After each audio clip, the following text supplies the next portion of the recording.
We have quite an interesting discussion on tech this morning, something that interests me. I have Balogun Khalil, the CEO of Petabyte Sports, esports, and a former professional Counter-Strike player. I don't know why he's former. Can you ever be a former? Creating opportunities for young people in underserved communities to build careers and achieve financial independence through professional esports, through Ghetto to Glory initiative. Paul Bakker is also here with me. He's a technology entrepreneur and a chief technology officer at Nexol Gaming. Now, we're here to discuss from hobby to industry, the rise of competitive gaming in Africa. It is great to have both of you. You're welcome. Why do you say you're former? You don't play Counter-Strike again? I don't understand why it is former though. Okay. But then I don't really engage in it anymore. I mean, you move to the business side of the gaming, so you really don't have much time to, play those games anymore. So it's all about creating opportunities for the next level. Yes. But let's talk about what you do at Petabyte here. How did it start? Why did you decide to go into all of this? Well, Petabyte esports is something that has been at the forefront of my mind. And one of the reasons is because when I go back to Nigeria, I noticed that in as much as we have gamers in Nigeria, there's still something missing in Nigeria. Unlike when you are in China or America, you go deeper down into the grassroots to get the gamers. But in Nigeria, you have the bougies playing the games, and that is because they're the ones that have access to the PS5s, the PS4s, the latest consoles. So we have this initiative called the Ghetto to Glory program, where we dive deeper into the ghettos, and then we try to see how we can harness the opportunities. Because when we were growing up, we grew up in the ghetto.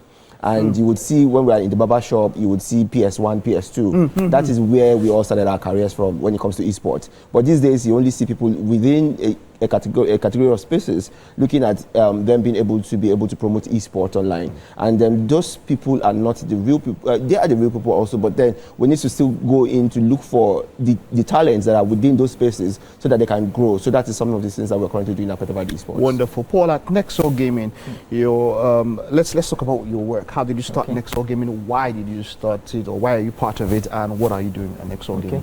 So Nexol Gaming is a media and marketing brand for gaming in Africa. So we help brands and businesses connect with gamers and gaming audiences across the continent. So it initially started out as the Nigerian gaming community back in September 2019. Before we then rebranded to the Nexol Gaming community and Nexol Gaming company to be able to help basically gamers thrive. The underlying goal is always to help gamers thrive. How do we scale these communities? How do we make sure that these communities are sustainable? Because it's one thing to have large communities, which you have in Nigeria and Africa generally.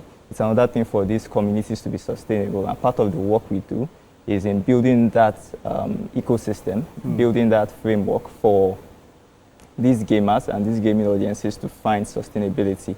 So whether you are going to play as a professional athlete or you are going to seek out other careers from community management to streaming, it's all about building that ecosystem, whether it be through technology, whether it be through partnerships, whether it be through collaborations, like we're doing with the corporate tournaments and esports championships. Wonderful. We'll get to that now. But you see now, the global industry is estimated to be at about 4.5 billion. That's for the global gaming. But 200 billion. Okay. 200 billion. Yes. Well, never can they see. So the interesting thing is that growing up, like you said, a lot of us were discouraged from playing games. We seem like the unserious people. If you went to a console, like you said, I still remember my barber shop there. There was this Sega Mega Drive, and it was MK3. I'll never forget Nupseba's brutality. Pa, pa, pa, pa, ha. So, but we seemed like it was not something that you could build a career on. It wasn't something that you could make money from. But that is all that has changed entirely. How did that happen? How is it possible now for people to actually build a career and make money from competitive gaming? Right. Thank you very much. You see, those days when we were doing those things, we don't know where esports is going to be. But in the 80s and early 2000s, this is already happening in China, in Korea, and all of that. I mean, they built Sega.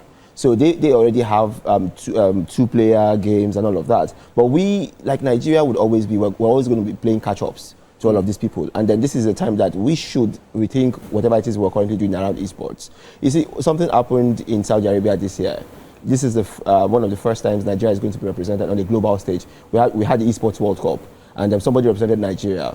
The winner of that competition went home with over 300 billion naira.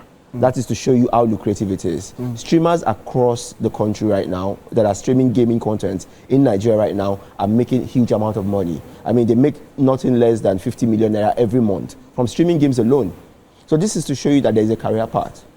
And if parents are now looking inwards, we call it creative economy. So if parents are now looking inwards the creative economy, like the way Nigeria is also looking at expanding its creative economy base, we need to also look at how we can now start empowering the new generations. We call them Gen Z. I mean, the Gen Zs are not really focused on, being in the being in a room, locked in a room, working from 9 to 5. They want to be creative with their skills, and these skills across the global context is making huge amount of money.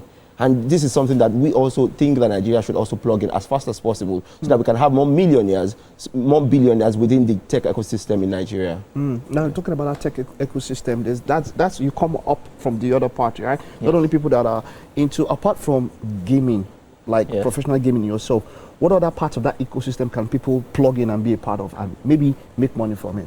Okay, so you can be a community manager, you can be a content creator. I believe those are the lowest hanging fruits to coming into the gaming industry. So building large-scale gamer communities, because you have so many people playing games. So how can you bring these gamers together? How can you entertain them? How can you create content for them? This is a creative economy, it's a content economy. So it's very important that, you're able to create content, create activities that engage the community. Because when you're able to do this, you then have people who want to work with you to get across to your community. People who want to work with you to bring your community into what they sell, the things they have to distribute.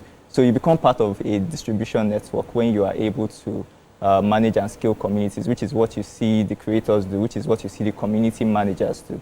Then there are also various roles as well, like streaming. There are also roles like competition moderation and the technical side of things, and then the community side of things as well. So with technology also, you can build platforms that are able to bring all these communities together and then help them grow and scale. Great work. Now you have something monetize. coming up. Yeah, you have something coming up now.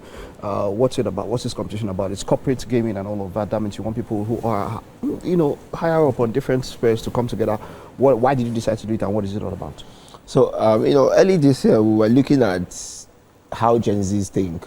Most of the time, we do research. In any community you find yourself, if you don't make researches, you're just going to be, out there. We've been doing some stuff with we have NMA games, where they do the usual football and all of those things. We have the Bankers Cup, where you have just banks coming together to play all of these games.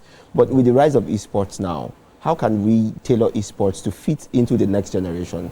Most people are not football people. Some people are still there, but you see this new generation, they would rather be on their system.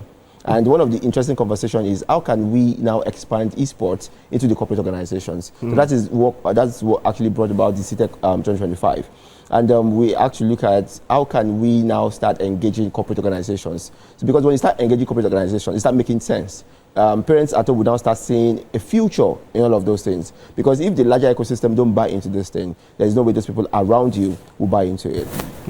And at the moment, currently, we have the likes of MTN, we have the likes of Airtel, we have Burger King, and some other corporate organizations who are now saying, okay, we want to send people to come and play FIFA. We want to send people to come and play EAFC. We want to send people to come and play eChess. So all of these things are now looking as if outside of their usual core system where they go from 9 to 5, they still have to win something through their passion. Because some of us actually play these things because we have passion for some of these things. And, when you cannot go to war, you want to play Counter-Strike, where you can become a general within Call of Duty without even going to the battlefield. But all of these things would assist you in doing some of these things. You can see the American Army, they have a whole esports academy. And they also have an esports team that represents why am I saying Nigerian Army? that represents the United States Army in competitions. And something interesting is coming up.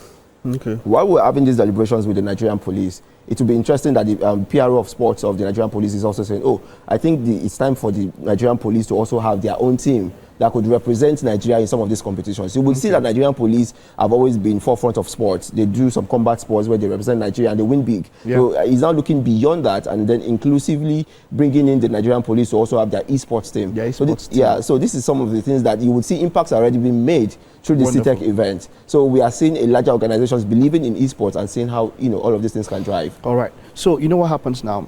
We are doing a lot with Khalil, even in TVC here, and we're partnering with you. We'll have Khalil here for a number of episodes. We'll have time to talk very much more. The next time we'll break down the tournament and we'll talk about it, but we have to go now due to time.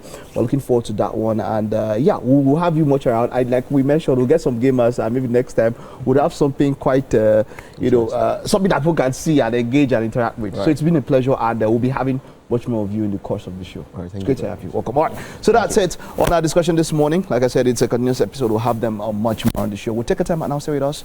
The show is still on the road.